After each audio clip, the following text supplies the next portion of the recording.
magpaksiw ta og ulo sa baboy. Mani ato ang gamiton na ulo. Kung ano to ni siya og lechon paksiw.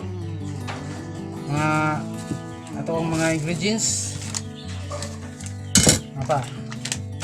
Tuyo. Sukang puti, vinegar. Saka natay garlic, bawang. To, onion. Natay paminta. Black pepper, natay laurel, dahon.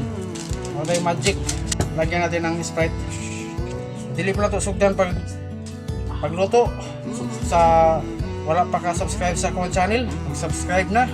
At pindutin na din yung notification bell para sa sunod na to nga upload na may bago tayong video ay ma-notify ko kayo. Hindi ka sugdan na to pagluto